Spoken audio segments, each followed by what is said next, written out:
Hello મિત્રો, સ્વાગત છે તમારું આપણી ચેનલ એસબી ક્લાસમાં. મિત્રો આજે આપણે ચેપ્ટર નંબર 11 વિદ્યુત એના હવે પ્રથમ 4 દાખલાઓ જોઈ લીધા હતા. હવે એના પછીના આજે આપણે જોવાના છીએ કે જે આપણા માટે આઈએમપી દાખલાઓ હોય. બરાબર, તે જોઈએ એના પછીનો દાખલા નંબર 5. બરાબર, જોજો. દાખલા નંબર 5 કયો છે મિત્રો? તો કે આપેલ દ્રવ્યના L લંબાઈ અને A આડછેદ ધરાવતા તારનો અવરોધ 4 ઓહમ છે. ભાઈ શું આપ્યું છે તમને? L લંબાઈ આપ્યું અને A આડછેદનું ક્ષેત્રફળ આપ્યું. આવો અવરોધ કેટલો આપ્યો છે? તો કે તમને 4 ઓહમ નો અવરોધ આપ્યો છે. આવું ક્યાંથી મળે? આવું કે સંબંધ દર્શાવતું સૂત્ર છે? તો કે હા. કયું છે? તો કે અવરોધકતા વાળું. બરાબર ને, અવરોધકતા વાળું સૂત્ર છે.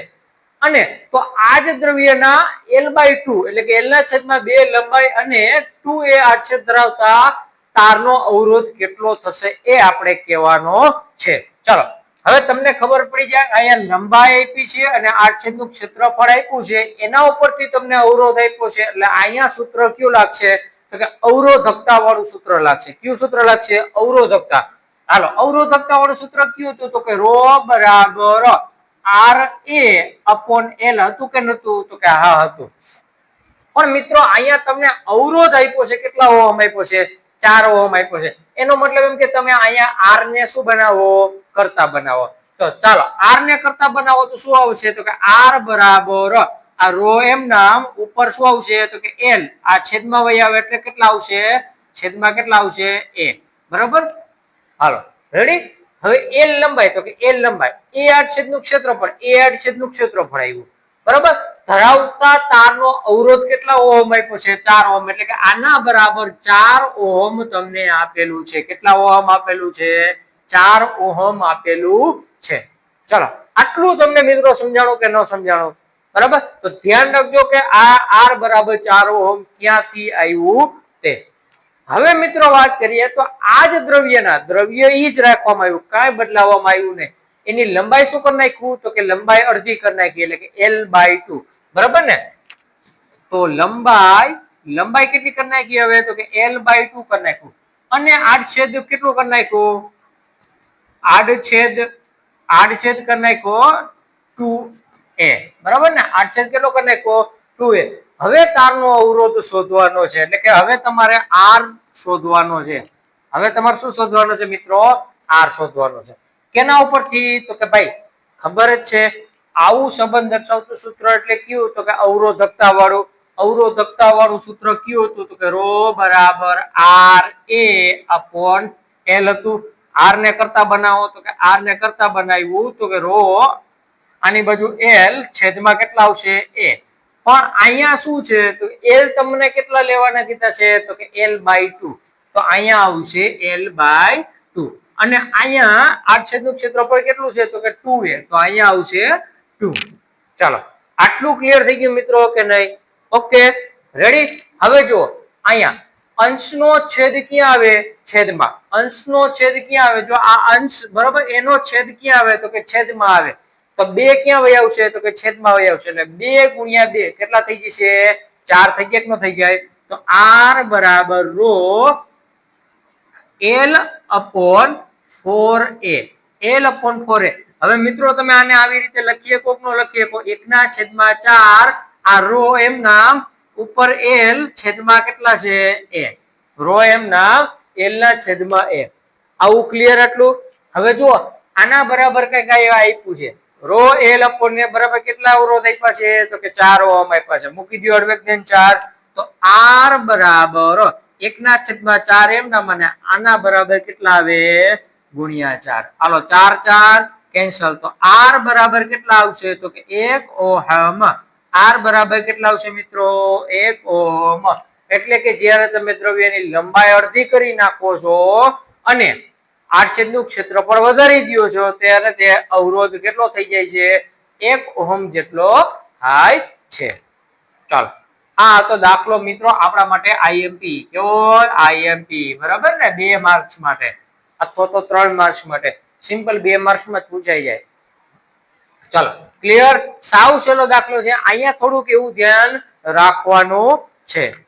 હાલો મિત્રો, ક્લિયર થઈ ગયું? તો જોઈએ આગળ. હવે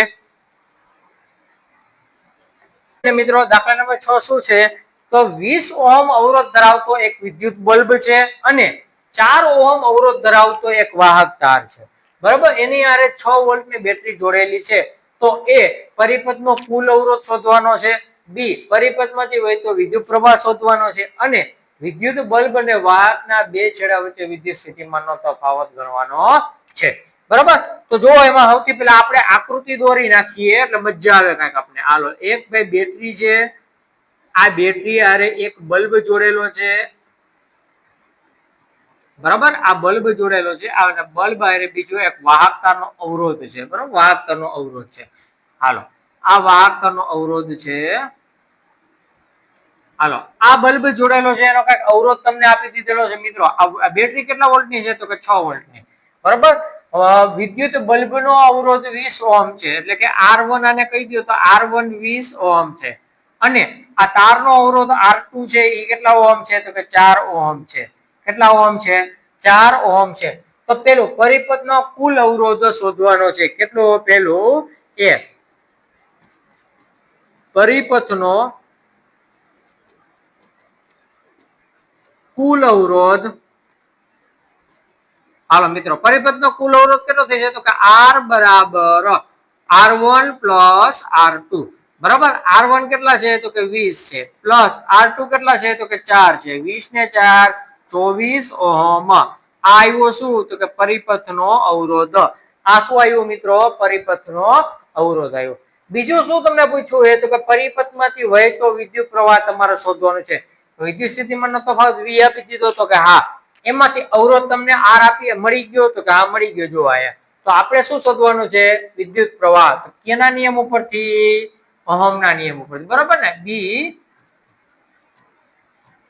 વિદ્યુત પ્રવાહ બરાબર વિદ્યુત પ્રવાહ I બરાબર એટલે કે V બરાબર IR V બરાબર IR એટલે કે I બરાબર V ના છેદમાં R ચાલો V કેટલો છે વિદ્યુત સ્થિતિમાનનો તફાવત 6 છે R કેટલો છે 24 છે બરાબર ને 6 ચોક 24 એટલે કે 1/4 1/4 એટલે I બરાબર કેટલા થાય 0.25 એમ્પિયર આ શું આવ્યું તો કે એમાંથી વહેતો વિદ્યુત પ્રવાહ કેટલો છે 0.25 એમ્પિયર ચલો ક્લિયર મિત્રો ઓકે હવે C શોધવાનું છે એમાં C માં પેલું છે વિદ્યુત બલ્બના છેડા વચ્ચે વિદ્યુત સ્થિતિમાનનો તફાવત અને વાહકતારના બે છેડા વચ્ચે વિદ્યુત સ્થિતિમાનનો તફાવત તો અહીંયા લખો વિદ્યુત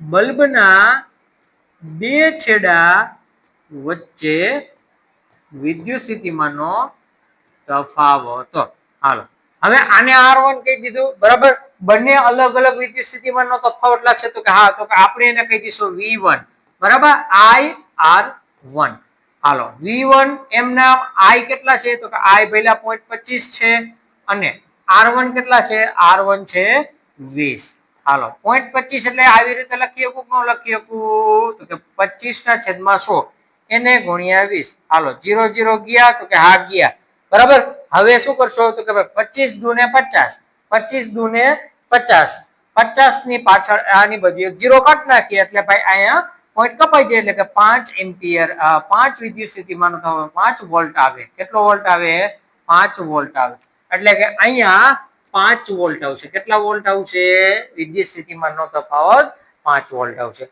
હાલો બીજું કેના વડે કીધું છે વચ્ચે કીધું છે તો કે વાહક તારના બે છેડા વચ્ચે બરાબર તો અહીંયા લખો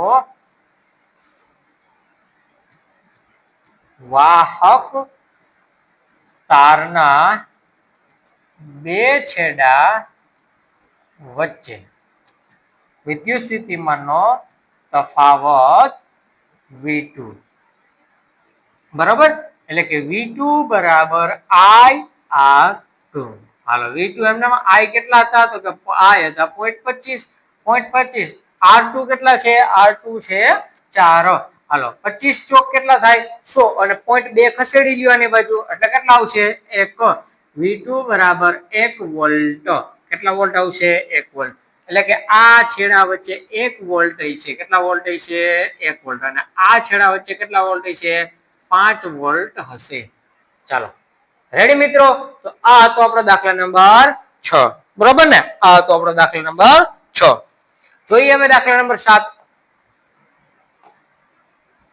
ચાલો, આ છે મિત્રો આપણો દાખલા નંબર 7. શું કહે છે? આકૃતિ 12.14 માં દર્શાવેલ, ભાઈ આ સમાંતર પરિપથ ની વાત કરે છે કે નહીં? સમાંતર પરિપથ. સમાંતર પરિપથમાં છે તેમ ધારો કે અવરોધ R1 R2 R3 ના મૂલ્ય. તો પેલા એક કામ કરો ને, આપણે સમાંતર જોડાણનો એક આકૃતિ દોરી નાખીએ. હાલો, અહીંથી પેલા 3 છેડા નોખા પડે, એટલે કે 3 અવરોધ સમાંતરમાં જોડેલા છે.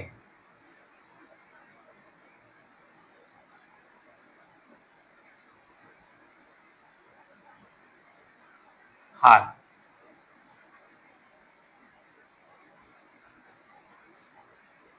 ચાલો હવે શું કીધું છે? અહીંયાથી વહેતો વિદ્યુત પ્રવાહ કેટલો હોય? તો કે I. હવે R1 નું મૂલ્ય કાંક R1 R2 અને R3 નું મૂલ્ય. R1 નું કેટલું છે? 5 ઓહમ. R2 નું કેટલું છે? R2 નું 10 ઓહમ છે, બરાબર ને? અને R3 નું મૂલ્ય કેટલું છે? R3 નું મૂલ્ય 30 ઓહમ છે. કેટલા ઓહમ છે? 30 ઓહમ. હાલો, આમાંથી વહેતો વિદ્યુત પ્રવાહ કેટલો હોય? I1. આમાંથી I2 અને આમાંથી કેટલો વહેતો વિદ્યુત પ્રવાહ હોય? તો કે I3 હોય, બરાબર. બેટરી કેટલા જોડાયેલી હતી? તો કે 12 વોલ્ટની વિદ્યુત સ્થિતિમાનની તફાવત વાળી બેટરી જોડાયેલી હતી. તો હવે પેલું કીધું છે કે દરેક અવરોધમાંથી પસાર થતો વિદ્યુત પ્રવાહ, ભાઈ પહેલા, બીજામાં, ત્રીજા ત્રણેય અવરોધમાંથી પસાર થતો વિદ્યુત પ્રવાહ શોધવાનો છે, બરાબર. તો નિયમ કયો લગાડશો? ઓહમનો નિયમ, V બરાબર IR ઉપરથી. રેડી ને? હાલો જુઓ, એમાં કીધું છે દરેક અવરોધમાંથી પસાર થતો વિદ્યુત પ્રવાહ, દરેક અવરોધમાંથી પસાર થતો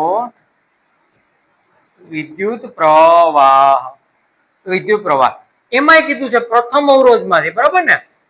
પ્રથમ અવરોધમાંથી પસાર થતો વિદ્યુત પ્રવાહ ક્યાં સૂત્ર ઉપરથી? તો કે V બરાબર IR ઉપરથી. પણ અહીંયા તમને V તો ભાઈ બધામાં સરખો જ રહેશે. I કેવો થશે? તો કે અલગ, એટલે કે I1 અને R1. હાલો, I1 શોધવાનો છે, એટલે કે I1 ને કરતા બનાવો V ના છેદમાં R1. હાલો, V કેટલો છે? તો કે 12 વોલ્ટ છેદમાં R1 કેટલો છે? 5, બરાબર ને? 5. 12 ભાગ્યા 5 કરો એટલે તમને I1 ની કિંમત મળશે 2.4 એમ્પિયર. કેટલું મળશે પેલા? 2.4 એમ્પિયર. કેટલું મળશે? 2.4 એમ્પિયર. એટલે કે પેલા અવરોધમાંથી 2.4 એમ્પિયર નો વિદ્યુત પ્રવાહ પસાર થતો હશે, બરાબર. હવે એના પછીની વાત કરીએ, બીજા અવરોધમાંથી પસાર થતો વિદ્યુત પ્રવાહ શું થશે? તો કે ભાઈ અહીંયા I2 બરાબર V ના છેદમાં R2. હાલો, V કેટલા છે મિત્રો? V કેટલા છે? તો કે V છે 12. હાલો, R2 કેટલા છે? 10. તો કેટલો જવાબ આવશે? 0.12. કેટલા આવશે? સોરી, 1.2. કેટલા આવશે મિત્રો? 1.2.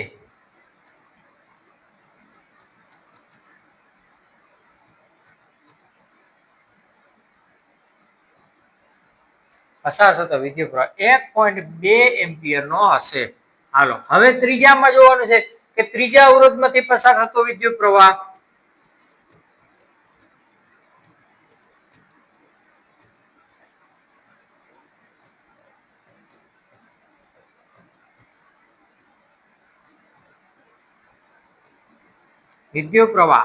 I3 બરાબર V ના છેદમાં R3. હાલો, V કેટલા? 12. હાલો, છેદમાં R3 કેટલા છે? R3 30 છે. હાલો, ભાગ ઉડાડજો. 3 ચોક ને 12, પાછળ અહીંયા 1 વધે હો પેલા.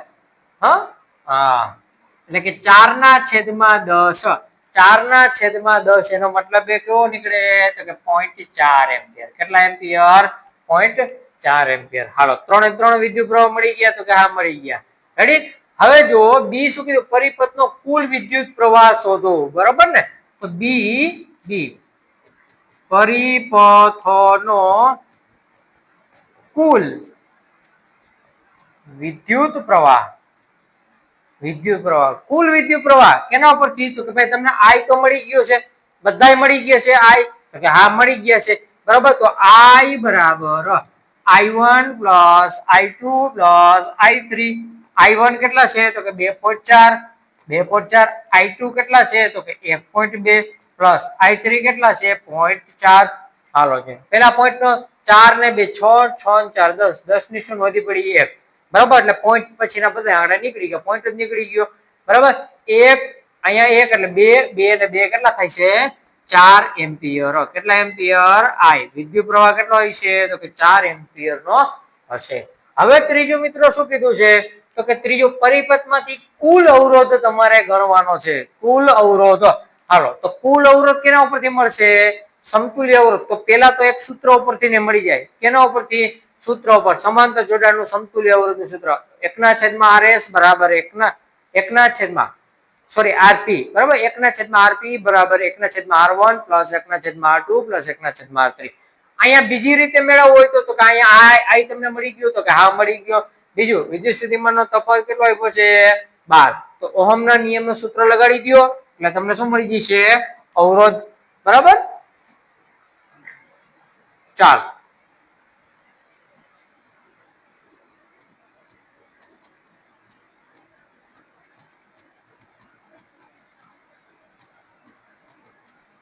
પરિપથનો કુલ અવરોધ શું હતું? V બરાબર IR. એમાંથી R ને કરતા બનાવો. R બરાબર V ના છેદમાં શું આવશે? V ના છેદમાં I. વિદ્યુત સ્થિતિમાનનો તફાવત તો કે 12 વોલ્ટ. વિદ્યુત પ્રવાહ કેટલો હતો? તો કે 4 મળ્યો હતો બરાબર ને. હાલો 4 કરીને 12 તો R બરાબર 3 ઓહમ. આ શું આવ્યું? તો કે આ પરિપથનો કુલ સમતુલ્ય અવરોધ આવ્યો એટલે કે કુલ અવરોધ આવ્યો. સમતુલ્ય અવરોધના સૂત્ર ઉપરથી તમે મેળવી શકો અને આ સૂત્ર ઉપરથી તમને મળી જાય છે બરાબર. તો જે તમને સારું લાગે એ મુજબ આપણે કરવાનું. તો મિત્રો અહીંયા સુધી આપણે રાખીએ. જોઈશું હવે નેક્સ્ટ લેક્ચરમાં બીજા દાખલાઓ. જો મિત્રો તમને આપણો આ વિડીયો ગમ્યો હોય તો લાઈક કરજો, શેર કરજો અને સબસ્ક્રાઇબ કરવાનું ભૂલતા નહીં.